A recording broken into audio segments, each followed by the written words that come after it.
जय माता दी मित्रों। कल चैत मास की नवरात्रि का शुभारंभ हो रहा है और इस वर्ष नवरात्रि 9 दिनों की होगी। भक्त पूरे 9 दिनों तक माँ के अलग अलग रूपों का पूजन अर्चन कर पाएंगे और नवरात्रि का प्रारंभ 19 मार्च से हो रहा है, जो कि 27 मार्च तक चलेगा। नवरात्रि चैत माह के शुक्ल पक्ष की प्रतिपदा से प्रारंभ होता है और नवमी की तिथि तक चलता है। भक्त दशमी को पारण कर सकते हैं। मित्रों, ये नवरात्रि पे माता डोली से आ रही हैं। उनका आगमन डोली से हो रहा है, पालकी से हो रहा है और उनका प्रस्थान हाथी से हो रहा है। ऐसा माना जाता है कि जब माता का डोली से आगमन होता है, पालकी से आगमन होता है, तब ये शुभ संकेत नहीं होता। लेकिन जब माता का प्रस्थान हाथी से होता है, तब ये एक शुभ संकेत होता है, शुभ संयोग बनता है। तो जो ये माँ का डोली से आगमन हो रहा है, जो कि एक शुभ संकेत नहीं है, इससे बचने के लिए भक्त 9 दिन तक माता का पूजन अर्चन करें, मंत्र जाप करें, व्रत करें, जिससे अवश्य ही लाभ होगा और माता जाते जाते एक अच्छा समाचार, शुभ समाचार आपको देके जाएंगी। भक्त इसमें 9 दिन का व्रत रहते हैं, लेकिन सारे लोगों के लिए संभव नहीं हो पाता 9 दिन का व्रत रहना। तो इस अवस्था में भक्त प्रथमा, अष्टमी और नवमी का भी व्रत रख सकते हैं। कुछ लोगों से ये भी संभव नहीं हो पाता, कुछ उनकी अपनी मेडिकल प्रॉब्लम होती है या जो उनकी दैनिक जो रूटीन है उनका, वो कंपैटिबल नहीं होता कि वो व्रत रख पाए, उपवास रख पाए।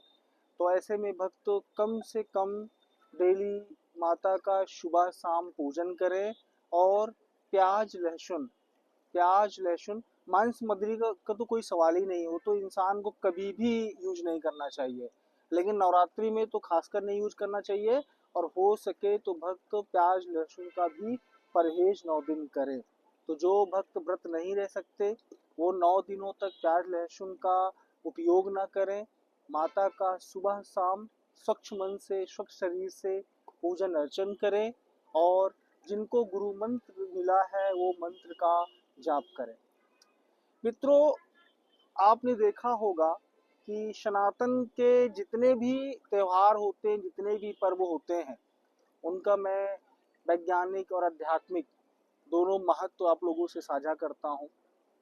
क्योंकि होता क्या है कि जब नवरात्रि का पर्व आता है, चैत्र माह की जब नवरात्रि आती है, तो उस समय जो मौसम होता है वो सर्दियों के मौसम से गर्मियों की तरफ जा रहा होता है। तो ऐसे में लोगों में संक्रमण फैलने के बहुत ज़्यादा संभावना रहती है। तो वैज्ञानिक महत्व ये है कि नवरात्रि में भक्त लोग, खासकर जितने भी हिंदू हैं, सनातनी हैं, वो साफ सफाई और स्वच्छता पर विशेष ध्यान देते हैं।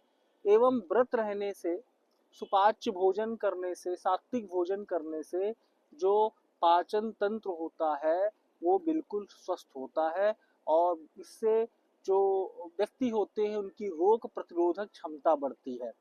तो नवरात्रि का ये वैज्ञानिक महत्व भी मैंने आप लोगों से साझा किया और 9 दिन मेरी कोई ना कोई वीडियो आएगी। आप लोग हमारे वीडियो से जुड़े रहें और चैनल से जुड़े रहें।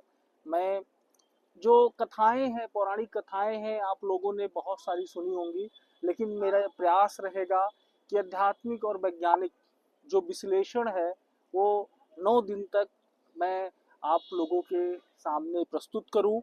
और आज बहुत शुभ दिन है कि मैं इस समय हरिद्वार में माँ गंगा की गोदी में बैठा हुआ हूँ और अभी माँ गंगा का स्नान करने का सौभाग्य प्राप्त हुआ।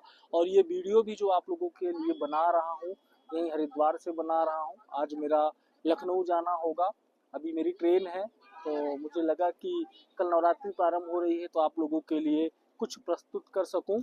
क्योंकि ये एक मेरा मुझे दायित्व सा लगने लगा है। कोई भी अगर त्यौहार कोई भी पर्व आता है तो मेरी ये कोशिश होती है कि जिस काबिल मैं हूँ, जो मेरे अंदर थोड़ी बहुत जानकारी है वो आप लोगों के साथ साझा करूँ।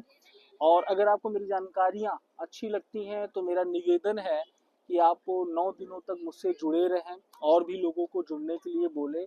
9 दिनों तक मैं नवरात्रि पे आध्यात्मिक और वैज्ञानिक विश्लेषण करके आप सभी लोगों के समक्ष प्रस्तुत करूंगा और आशा है ज़रूर आप लोगों को पसंद आएगा, क्योंकि उसके पीछे मेहनत हुई है और मेहनत करने के बाद तो सफलता मिलती है।